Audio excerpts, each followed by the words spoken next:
Hey, it's Greg Schweitzer, the founder and chief catalyst at Catalyst Transformation Institute, and I want to have some fun with you today. Okay, so what I want to do for just a minute is I want to read off a list of items, and I just want you to listen to the words, listen to the list of items, and just tell me what you think. You ready? Okay, here we go. Pet rocks, Atari, Cabbage Patch Kids, Nintendo, pagers, parachute pants, iPods, GPS, streaming video, Minecraft, and cryptocurrency. What comes to mind? What does this mean to you? Maybe nothing. But what I will tell you is at one point in time, every one of those things on that list was the next big thing. It was like the most popular item or product or idea at a given time. And I went back to from the 1970s until the 2020s just to kind of take a look at what were some of the most popular things. What were some of the things that were really the next big thing at a particular period in time. And what you'll find is as you look at that list, some of them you may recognize, some of them you may not recognize because maybe you weren't even around yet, and some of them you maybe have completely forgotten about. And that's something I really want to talk about today. I want to talk about what's the big deal with the next big thing. You see, what I've noticed over the years is that each one of us, or many of us, in some way, shape, or form, is chasing the next big thing. And sometimes we don't even know what the next big thing is. And it made me wonder, what's the big deal with the next big thing? Why is there always some sort of big thing? And what I want to submit to you today is the idea that chasing the next big thing is actually probably pretty fruitless. It's not as fulfilling as we think it might be. And so I'm going to submit to you the idea that instead of pursuing the next big thing, we are going to measure it against doing the next right thing. So instead of pursuing the next big thing, we're going to pursue the next right thing. And I want to show you the differences between the two, and then you can decide from there which you're going to pursue that makes your life better. Ready to have some fun? All right, here we go. So, side-by-side comparison, the next big thing.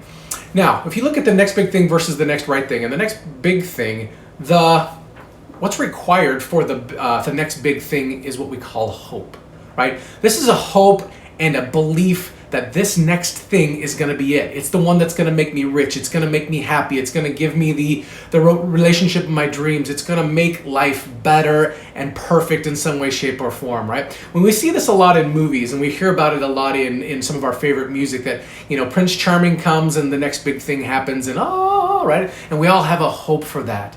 Here's the problem. Although hope is foundational and absolutely essential, we've got to have hope in order to make it in our life. Hope is also not a strategy. So if we're trying to get somewhere to a particular outcome, whatever that ideal life is for you, hope is only the start. Hope is not enough. It's not a strategy. That's why pursuing the next big thing may not be ideal. Now, if we were to look at pursuing the next right thing, what's required for that? That's right, purpose. Purpose is required to pursue the next right thing, because without purpose, we can't know what the next right thing is. And if we were to just do just the next right thing, not the next 5 things, but just the next right thing, we are that much closer to the outcome, to the ideal life, to the goal, to the purpose. Yes? All right, so that's number 1. Let's take a look at the next thing. That's what's required. Okay? Let's take a look at what is the function. So if we look at the next big thing, what is the function of the next big thing?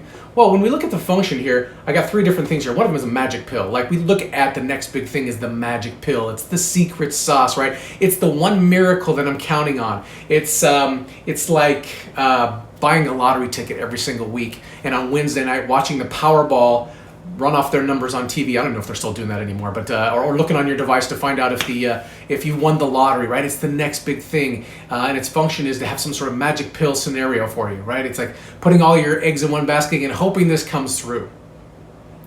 Contrast that with pursuing the next right thing.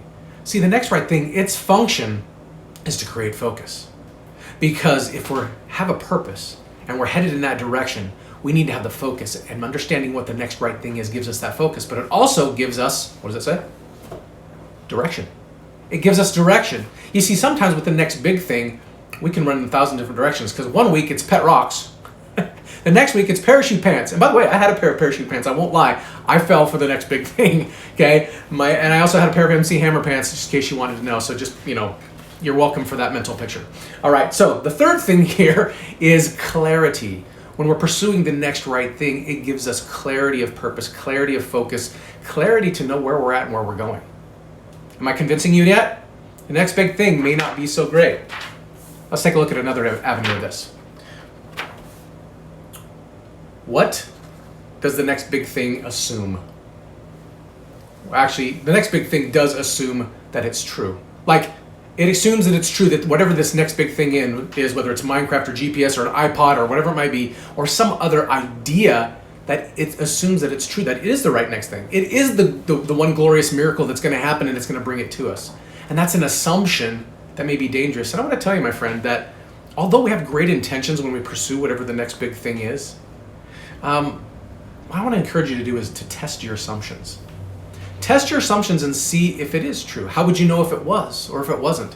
Because then when you're testing those assumptions, you'll know for sure what's true or not. But you see, when you pursue the next right thing, the next right thing is inherently true.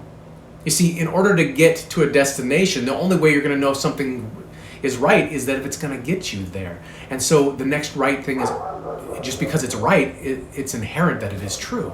And so when you look at the pursuit of the next big thing, you don't know if it's going to be true or not. You're not going to know if you get there. How many stories have you heard? How many movies have you watched? How many books have you read where somebody was in pursuit of something, right? The glorious, the golden egg, the golden goose or whatever you want to call it, right? The hitting to the top of the mountain sort of thing. When they get there, it's just not all it was cracked up to be. How many times have you done that in your life? Okay? Getting convinced yet? We still got more. Here it comes. All right. When it comes to the next big thing, what does it perpetuate? The idea of pursuing the next big thing perpetuates abandonment. What do I mean by that? Well, the truth of the matter is if I'm pursuing something because I believe it's the next right thing, it's my miracle, right? It's my secret sauce, and it doesn't turn out to be, then I abandon it because I got to go find the next right thing. Or society, culture, somebody innovates and comes up with a new idea and they go, this is it. I had a conversation with a guy on the phone yesterday about automation in a business. And he was just so excited about, like, hey, we're the big dogs. We're the next big thing in terms of automation. And maybe they are. I don't know. But the bottom line is that it makes us abandon whatever we're currently doing or participating in or pursuing because that old big thing isn't as cool as the next big thing.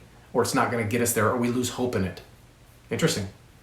And yet pursuing the next right thing perpetuates consistency. And my friend, if you're ever going to have and pursue the success and the ideal life that you want, it's what you do time after time.